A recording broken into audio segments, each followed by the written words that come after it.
Theseus lolos dari labirin. Masa mudanya penuh kenangan, bercampur kesedihan.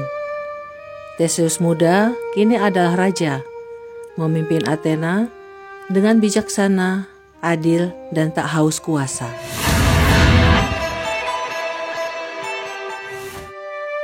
Raja Aegeus yang malang telah wafat karena terjun ke laut dari atas tebing. Hatinya hancur mengira Theseus telah mati. Lalu Theseus menjadi raja menggantikan Aegeus. Theseus menjadi raja yang bijaksana dan tidak haus kekuasaan. Kekuasaan dibagi dengan rakyat. Rakyat dipandang setara. Athena menerapkan asas demokrasi. Theseus hanya mempertahankan posisinya sebagai pemimpin. Theseus adalah raja yang murah hati. Athena menjadi tempat terakhir berlindung Oedipus yang telah renta dan terusir dari negaranya selama bertahun-tahun. Theseus melindungi Oedipus dan kedua putrinya dari Kreon, penguasa Thebes. Kisah ini sudah pernah saya tayangkan sebelumnya.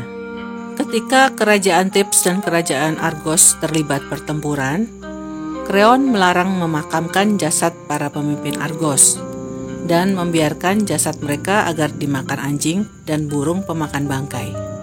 Adrastos, satu-satunya pemimpin Argos yang selamat, meminta pertolongan Theseus.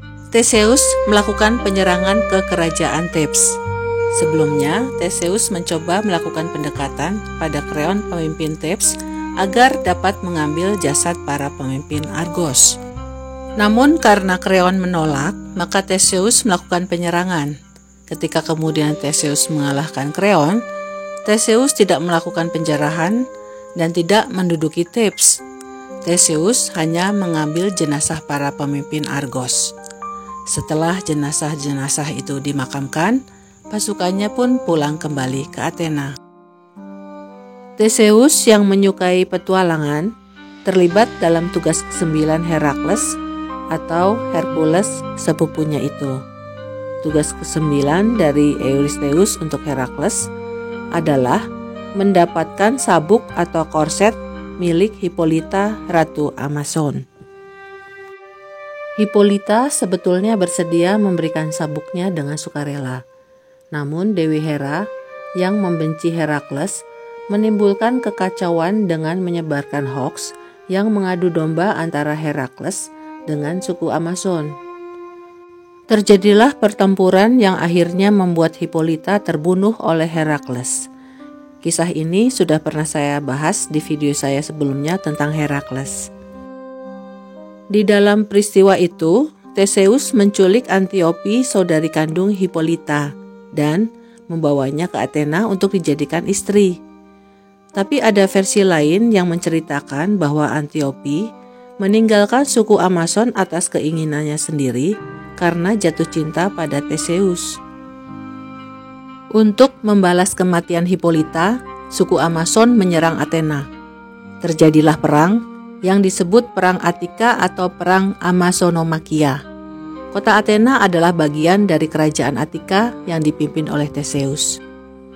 Suku Amazon yang terdiri dari wanita semua ini dipimpin oleh Orithyia.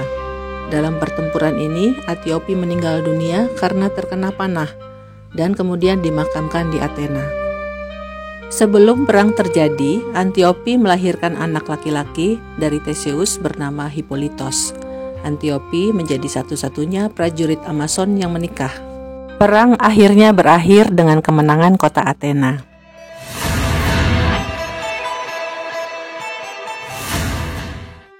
Pirithous adalah Raja Lapith di Tesali. Pirithous telah lama mendengar cerita tentang kehebatan Theseus. Untuk membuktikan kehebatan Theseus, ia mencuri ternak Theseus. Theseus mengejarnya dan kemudian berhadapan dengan Pirithous. Kekuatan mereka berimbang, keduanya menjadi terkesan satu sama lain, sehingga mereka pun akhirnya bersahabat.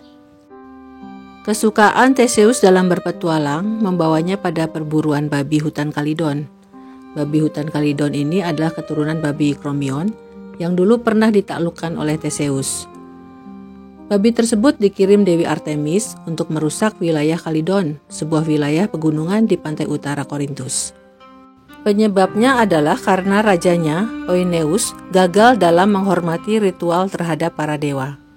Theseus dan Pirithos termasuk dalam kelompok pahlawan yang memburu babi hutan Kalidon yang melibatkan banyak tokoh. Pada suatu ketika, Pirithos mengundang Theseus dalam pernikahannya dengan Hippodameia. Banyak pahlawan yang hadir, termasuk Peleus, ayah Achilles, dan Nestor. Achilles dan Nestor adalah tokoh penting dalam perang Troya. Para kentaur juga diundang. Suku Lapith yang dipimpin Pirithos baru saja membuat perjanjian dengan para kentaur. Para kentaur diizinkan tinggal di wilayah dekat Lapith. Konon suku Lapith dan para kentaur adalah keturunan Apollo dan Stilbe, anak dewa sungai. Kentaur itu adalah makhluk setengah manusia, setengah kuda. Para kentaur dipimpin oleh Eurytion. Mereka meminum banyak sekali anggur sehingga mereka mabuk dan kehilangan akal sehat. Eurytion menculik mempelai wanita Pirithos. Lalu anak buahnya mengikuti pemimpinnya menculik para wanita yang hadir di acara tersebut. Suasana menjadi kacau. Piring, kendi, bangku, apapun yang terjangkau tangan para Lapith berterbangan ke arah para kentaur. Theseus memukul kepala Eurytion dan kendi perunggu hingga mati. Namun kehadiran Theseus dengan pentungannya lah yang menentukan kemenangan para Lapith. Kejadian tersebut mempererat hubungan persahabatan antara Theseus dan Pirithos. Lama setelah Antiope meninggal, Theseus menikah lagi dengan adiknya Ariadne yang bernama Phaedra. Sementara putra Theseus dari Antiope, yaitu Hippolytos, yang dibesarkan oleh kakeknya di Troezen, telah tumbuh dewasa menjadi pemuda yang tampan. Hippolytos merupakan seorang pemburu, penyembah Dewi Artemis. Hippolytos ingin tetap perjaka seperti Dewi Artemis yang tetap perawan. Karena Hippolytos mengabaikan Dewi Cinta Afrodit, Afrodit menghukum Hippolytos dengan cara membuat Phaedra, istri Theseus, jatuh hati pada Hippolytos. Usia Phaedra memang terpaut jauh dengan Theseus. Usia Phaedra mungkin tidak terlalu jauh berbeda dengan Hippolytos. Phaedra berusaha merayu Hippolytos, namun ditolak oleh Hippolytos. Akibatnya, Phaedra terguncang dan bunuh diri. Theseus berduka mengetahui istrinya telah bunuh diri. Ia menemukan surat Phaedra yang berisi pesan mengatakan bahwa Hippolytos telah mencoba memperkosanya. Theseus murka dan mengusir Hippolytos serta mengutuk Hippolytos dengan nama Poseidon. Poseidon adalah ayah ilahi bagi Theseus. Ketika Hippolytos sedang mengendarai kereta perangnya, kutukan itu menimpanya. Jadi ketika Hippolytos sedang berkendara di sepanjang pantai, kudanya ketakutan oleh seekor banteng yang tiba-tiba dilepaskan dari air oleh Poseidon. Hippolytos terlempar dari kereta perangnya. Kecelakaan yang dialami Hippolytos menyebabkan ia terluka parah. Dalam keadaan sekarat, seseorang membawa Hippolytos pulang ke rumah. Seorang pelayan memberitahu tentang fitnah yang dilakukan Phaedra kepada Theseus. Theseus menyesal karena tidak mempercayai putranya sendiri. Di saat-saat terakhir, Hippolytos memegang tangan Theseus dan mengatakan bahwa ia memaafkan Theseus. Legenda selanjutnya mengatakan bahwa Hippolytos, yang merupakan kesayangan Dewi Artemis, dibawa oleh Dewi Artemis dan dibangkitkan dari kematian oleh Asklepios. Kemudian Hippolytos dibawa ke hutan suci Artemis di Arisia di Latium. Ia disembah bersama Dewi Artemis sebagai dewa minor dengan nama Virbius.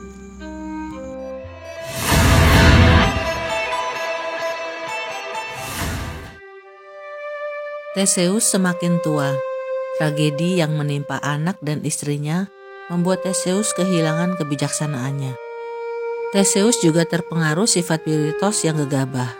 Ketika istri Pirithos meninggal, ia mengajak Theseus untuk menculik dan menikahi anak-anak perempuan Zeus. Mereka berpikir bahwa mereka adalah putra-putra dewa, jadi mereka harus memiliki istri yang juga anak-anak dewa. Mereka berjanji akan saling membantu untuk mendapatkan anak-anak Zeus. Theseus memilih Helen dari Sparta. Helen yang terkenal itu yang menjadi penyebab perang Troya. Saat itu Helen masih sangat muda, baru berusia 12 tahun. Setelah penculikan itu, Helen ia titipkan pada ibunya Aethra hingga cukup umur untuk dinikahi. Lalu ia membantu Pirithos untuk menculik Persephone dan melakukan perjalanan ke dunia bawah, karena Persephone adalah istri Hades, penguasa dunia bawah. Ketika Theseus dan Pirithos melakukan perjalanan ke dunia bawah, saudara Helen yaitu si kembar Castor dan Pollux, atau dikenal sebagai si kembar Dioskuri, membawa pasukan Sparta ke Athena untuk menyelamatkan Helen. Dengan mudah, Dioskuri mengalahkan pasukan Athena, lalu membawa Helen kembali ke Sparta, sekaligus menawan Aethra ibu Theseus. Sebelum pulang ke Sparta, Dioskuri menempatkan seorang Athena bernama Meneteus sebagai Raja Athena. Sementara itu Theseus dan Pirithos nekat berniat untuk menculik Persephone, karena tidak ada wanita secantik Helen dan juga anak Zeus selain Persephone.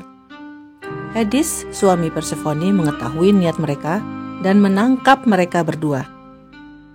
Kedua pria ceroboh ini kemudian ditawan oleh Hades, didudukkan di kursi yang mencekik bokong mereka selama bertahun-tahun. Beruntung bagi Theseus karena kemudian Herakles, sepupu dan sahabatnya itu muncul di dunia bawah dan membebaskannya. Saat itu Herakles sedang menjalankan tugas terakhirnya untuk membawa Kerberos pada Eurystheus. Hades membiarkan Herakles membebaskan Theseus. Namun ketika Herakles hendak membebaskan Pirithos, terjadi gempa. Mereka menganggap ini pertanda bahwa dewa tidak berkenan Herakles membebaskan Pirithos. Maka mereka pergi meninggalkan dunia bawah.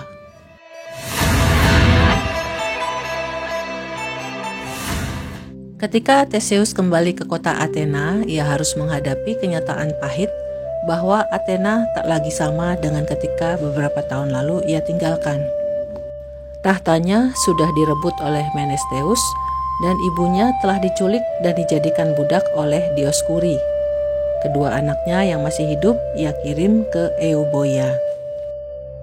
Theseus kemudian mengungsi ke istana Lycomedes. Theseus tidak menyadari bahwa Lycomedes merupakan sahabat dekat Meneteus. Lycomedes berpura-pura ramah, namun ketika mereka berjalan-jalan di tepi tebing, Lycomedes mendorong Theseus hingga jatuh dari tebing. Theseus, pahlawan yang petualangannya dipuja orang itu, mati. Petualangan sembrono di usia tua telah mencoreng reputasinya sebagai pahlawan. Tetapi menurut legenda, ketika Raja Darius I dari Persia melakukan invasi ke Athena, semangat Theseus memenuhi hati para pejuang Athena dengan keberanian dan menghasilkan kemenangan di kota Marathon. Setelah perang berakhir, tulang-tulang Theseus kemudian dikumpulkan dan dikuburkan dengan hormat. Terima kasih sudah menyaksikan video ini, semoga bermanfaat. Sampai jumpa pada tayangan berikutnya.